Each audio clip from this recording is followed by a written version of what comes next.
Rebel సాబ్ rebel సాబ్. ఆ lyric నేనే రాశా. సరే, ఇది నువ్వు దయ్యాన్ని పంపించేవా, అది వాడిన మైక్ ఇది. ఓ మంచిదే కదా డార్లింగ్, ఆ దెయ్యం వల్లే 4 డబ్బులు వస్తున్నాయి ఇప్పుడు. అంటే బస్ స్టాప్ నుంచి ఈరోజు ఎయిర్పోర్ట్ దాకా వచ్చావు. ఎయిర్పోర్ట్ వచ్చేసాను అంతే, ఫ్లైట్ ఎక్కడమే ఆలస్యం. ఫ్లైట్ ఎక్కి తిరిగేసి కూడా వచ్చేసాను. సక్సెస్ ఫ్లైట్ ఎక్కిస్తున్నావా లేదా మమ్మల్ని? అది నీ చేతుల్లోనే ఉంది, నువ్వే కొడుతున్నావు అక్కడ. నా పని అయిపోయింది. నువ్వు ఎంత బాగా కొడితే. డార్లింగ్ చూడండి డార్లింగ్, అసలు ఫస్ట్ రోజు నుంచి ఈ మాట మీదే ఉన్నాడు. సరే మాట్లాడు, చెప్పు డార్లింగ్. నీ వెనక్కే నేను. చాలా మాట్లాడాలనుంది, చాలా చెప్పాలనుంది, కాకపోతే అన్నీ చెప్పు డార్లింగ్. నేను వెయిట్ చేస్తా. నీకు చాలా కామెడీగా ఉంది డార్లింగ్.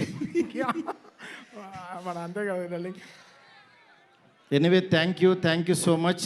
ఫస్ట్ ఆఫ్ ఆల్ రెబల్స్కి చాలా చాలా థ్యాంక్స్. ఎందుకంటే నేను తీసిన సినిమాని బిగినింగ్ నుంచి నన్ను ఎంకరేజ్ చేస్తూ ఇంత దూరం తీసుకొచ్చారు. అసలు ఈ సినిమా, ఈ మూమెంటు, ఈ ఈవెంటు ఇక్కడికి వస్తాను అని అనుకుంటున్నానంటే కారణం ఇద్దరే.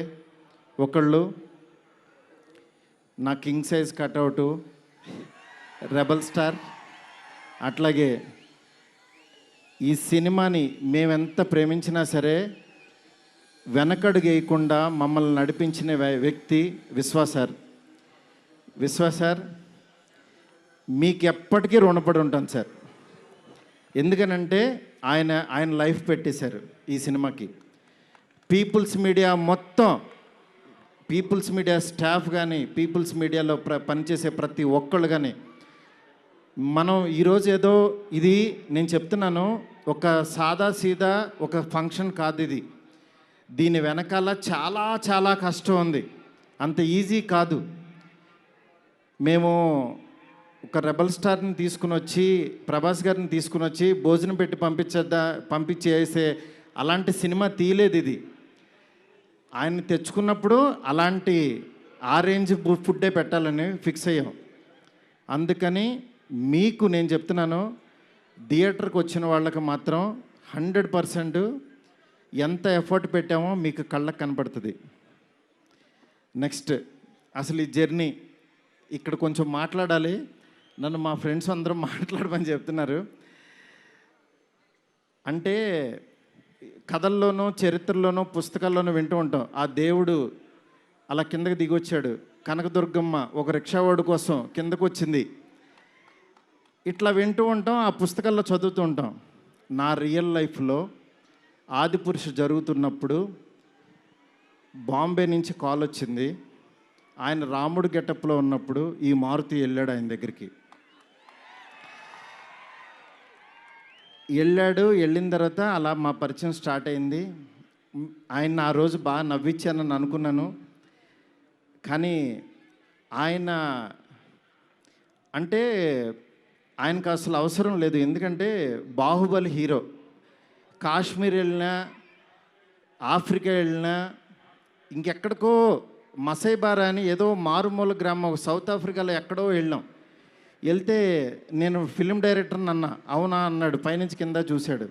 నా హీరో ఎవరో తెలుసా అన్నా. అంటే ఎవరని అన్నాడు. ప్రభాస్ అన్న. ఓ బాహుబలి హీరోనా అన్నాడు.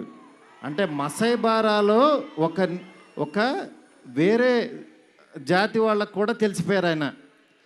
నిజంగా రాజమౌళి గారికి ప్రతి డైరెక్టరు చాలా చాలా చాలా రుణపడి ఉన్నాం. ఎందుకనంటే ఇవాళ పాన్ ఇండియా అని అందరూ కాల్ రేస్కి తిరుగుతున్నాం, కానీ ఒక వ్యక్తి లైఫ్ పెట్టేసి ఒక మీడియం రేంజ్ హీరోని ఒక పాన్ ఇండియాకి పరిచయం చేసి ప్రపంచానికి ఈరోజు ఒక పెద్ద కటౌట్ని నిలబెట్టారు ఆయన. నిజంగా మనం ఒక తెలుగు ఇండస్ట్రీకి ఈరోజు ఒక స్వర్ణయుగం లాంటిది. ఒక సుకుమార్ గారు, ఒక సందీప్ రెడ్డి వంగ, ఒక ప్రభాస్ గారు, అల్లు అర్జును, ఇట్లా అసలు ఎంతమంది ఎన్టీఆర్ గారు, ఇట్లా రామ్ చరణ్, ఇట్లా ఎంతమంది స్టార్స్ తయారవుతున్నారు. నాలాంటి ఒక మిడ్ రేంజ్ సినిమాలు ఒక 11 సినిమాలు చేశాను. నా రేంజ్లో నేను చేసుకుంటూ వెళ్ళిపోతున్నా. అలాంటి వాడిని కూడా నువ్వు ఇక్కడ కాదురా బాబు, నువ్వు రెబల్ యూనివర్సిటీలో జాయిన్ అవ్వు, నువ్వు పెద్దోడవు అని ఆ వ్యక్తి తీసుకొచ్చి నన్ను ఇక్కడ నుంచోబెట్టారు. ఈరోజు నిలబడి మాట్లాడుతున్నా. నేను రాశాను, నేను తీశాను, కానీ నా వెనకాల ఉన్న శక్తి మామూలు శక్తి కాదు. అది ఆయన యాక్టింగ్ చేసి వెళ్ళిపోవటం కాదు, ఆయన లైఫ్ పెట్టేశారు. అది నన్ను అంటే ఆయన సినిమా పట్ల ఉన్న భక్తి, సినిమా పట్ల ఉన్న ప్యాషను, సినిమా ఆయన ఏకమైపోయిన తీరుకి అది మాటల్లో చెప్తే చాలా తక్కువైపోద్ది. నేను ఏదో కావాలని ఇట్లా పొగుడుతున్నట్టే ఇదని కాదు. ఆయన వేరే, ఆయన సినిమాతో ఏకమైపోయారు. మీ అందరు మనసుల్లో ఉన్నారు. ఆయన ఆ ప్రతిరూపం ఇవాళ మన ఎదురుగుండా కూర్చుంది అంతే. ఇలాంటి దీంట్లో ఈ రాజాసాబు 3 years తర్వాత చాలా కష్టపడి ఇక్కడ దాకా తీసుకొచ్చాం. మాకు పండక్కి మీ అందరికీ మిమ్మల్ని ఎంటర్టైన్ చేయాలని ఒకటే ఆకాంక్షతోటి వేరే సినిమాలు చాలా ఉన్నా సరే అన్నిటి మధ్యలోకి ఇంత పెద్ద బడ్జెట్ సినిమాని చాలా ధైర్యంగా విశ్వప్రసాద్ గారు తీసుకొచ్చారు మీ ముందుకి. డెఫినెట్గా ఇది ఆల్ లాంగ్వేజెస్ మామూలుగా ఉండదు సినిమా, ఎందుకంటే ఈ జోనర్లో అంత పొటెన్షియాలిటీ ఉంది. నెక్స్ట్ ఈ జోనర్ నెక్స్ట్ లెవెల్కి తీయగలిగాం. అలాగే నార్త్లో అనిల్ తడాని గారు రిలీజ్ చేస్తున్నారు, ఇక్కడ మైత్రి ఫిలిమ్స్ ద్వారా రిలీజ్ అవుతుంది. ఈ సినిమా నేను చెప్తున్నాను, ఏదో నేను తీశానని కాదు, నేను ఒక ఆడియన్ లాగానే చూస్తా. ఎప్పుడైనా సినిమా తీసానో నా పని అయిపోయిందని బయటకు చూస్తా. కానీ ఈ సినిమాని యాజ్ ఏ ఆడియన్గా రోజు నేను తీసిన సినిమా వేరు, తర్వాత ఆర్ఆర్ చేస్తున్నప్పుడు చూస్తున్నాను ఒక్కొక్క రీలు. నిజంగా నేను తీసిన సినిమాకి నాకే కన్నీళ్ళు వచ్చినాయి. ఆయన పెర్ఫార్మెన్స్ చూసి ఫస్ట్ రీల్లోనే నేనే కూర్చుని ఏడ్చా. ఆయనకి మనోడు అలెక్సా లైట్స్ ఆఫ్ అని అంటాడు, అన్న తర్వాత నేను ఏడుస్తున్న సంగతి ఎవరికి తెలీదు. నిజంగా అంత గొప్ప పెర్ఫార్మెన్స్ని ఈ సినిమా కోసం ప్రాణం పెట్టిన ప్రభాస్ గారికి ఎంతైనా రుణపడి ఉంటాను. డార్లింగ్, మాటల్లో చెప్పలేను డార్లింగ్, నాకు ఏడుపు వస్తుంది డార్లింగ్ మిమ్మల్ని చూస్తే.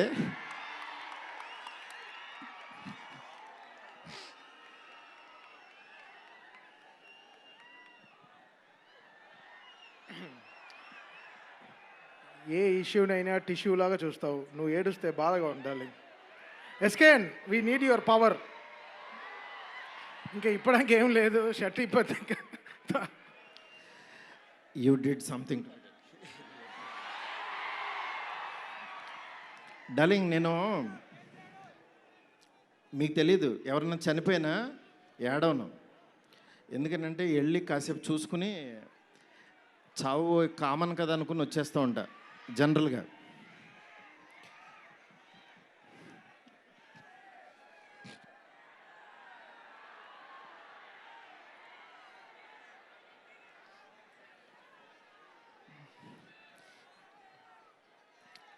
ఓకే, సారీ డార్లింగ్, ఎందుకంటే ఇది ఉండిపోయింది లోపల, ఇదంతా నా stress. Thank you darling, love you darling. ఇంకంతకు మించి చెప్పలేను. అలాగే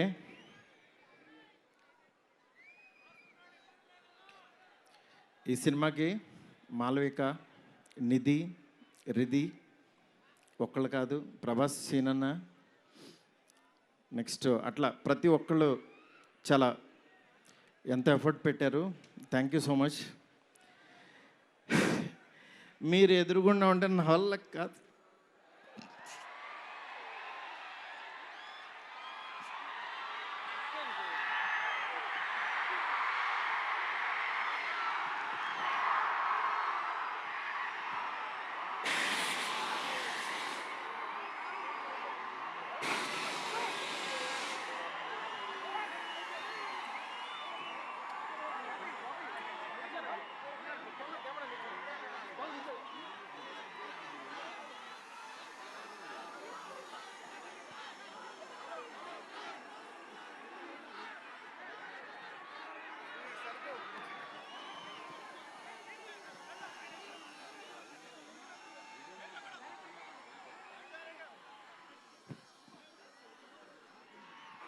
I know it's a very, very emotional moment.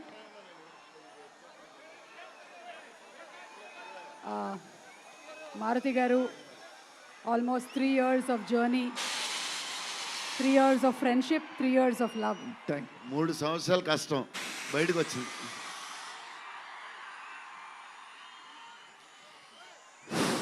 అయిపోయింది, నా పని అయిపోయింది, నా డ్యూటీ అయిపోయింది. నేను చెప్తున్నాను, సినిమా చూడండి అంతే. సినిమా చూడండి. సినిమాలో మిమ్మల్ని ఎక్కడన్నా 1% డిస్సాటిస్ఫాక్షన్ చేసినా నా ఇంటి అడ్రస్ పెడతా, రండి. 1% రెబల్స్ కానీ, ఫ్యాన్స్ కానీ, ఫ్యామిలీస్ కానీ, ఈయన్ని ప్రేమించే ఎవరైనా సరే మమ్మల్ని డిసప్పాయింట్ చేసావు మారుతి అని అంటే విల్లా నెంబర్ 17 గుర్తుపెట్టుకోండి, కొండాపూర్లో ఉంటుంది, కొల్లా లగ్జూరియా, అక్కడికి రండి. ఇన్ని రోజులు మట్టి నేను ఈయన ఫోటోని ఇట్లా చూపిస్తూ ఉన్నాను కదా, ఇప్పుడు ఈయన్నే చూపిస్తున్నా. Vishwa sir, please come sir. People media factory అధినేత టీజీ విశ్వప్రసాద్ గారికి గట్టిగా చప్పట్లతో ఆహ్వానం పలుకుదాము.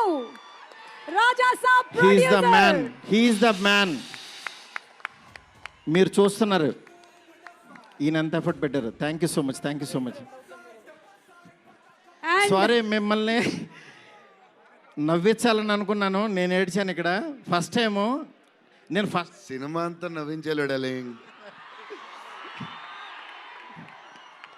నేను ఎప్పుడు ఫస్ట్ సినిమా తీసినప్పుడు కూడా ఆడవలేదు, కానీ ఈ సినిమా మాత్రం